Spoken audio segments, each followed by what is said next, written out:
और अभी हाल में यह भी चर्चा थी कि दिल्ली में बीजेपी किरण बेदी के नेतृत्व में विधानसभा चुनाव लड़ेगी, लेकिन बीजेपी नेता जगदीश मुखी इसे बकवास बता रहे हैं। जगदीश मुखी ने क्या कुछ कहा, बातचीत की हमारे संवाददाता रमाकांत सिंह ने।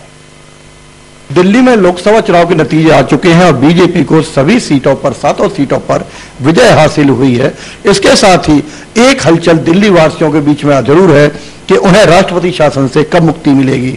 ज्यादातर पार्टियों का मानना यह है जल्द से जल्द दिल्ली में चुनाव हो, और इसी सिलसिले में इसी कड़ी में एक नाम आया है किरण बेदी। किरण बेदी आईपीएस, पूर्व आईपीएस, जो अन्ना आंदोलन में सक्रिय भूमिका जिन्होंने निभाई थी। बीजेपी के कुछ लोगों का मानना है अगर किरण बेदी की अगुवाई में बीजेपी दिल्ली विधानसभा चुनाव में उतरे तो केजरीवाल का वो एक सही तोड़ साबित हो सकता है। इस मुद्दे पर हमारे साथ बीजेपी के वरिष्ठ नेता मौजूद हैं, प्रोफेसर जगदीश मुखी जी। मुखी जी, कहा जा रहा है कि किरण बेदी के अगुवाई में अगर चुनाव लड़ा जाए तो जो केजरीवाल की आम आदमी पार्टी, केजरीवाल का एक सही वो जवाब हो सकता है बीजेपी की तरफ से।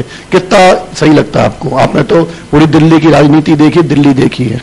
किसने कहा है आपको, किसने कहा है कि उन्हें लाया जा रहा है?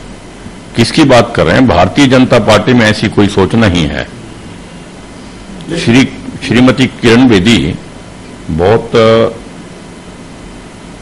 अच्छी महिला हैं, सशक्त महिला हैं, अच्छी ब्यूरोक्रेट रही हैं, किंतु वो भारतीय जनता पार्टी के सदस्य नहीं है।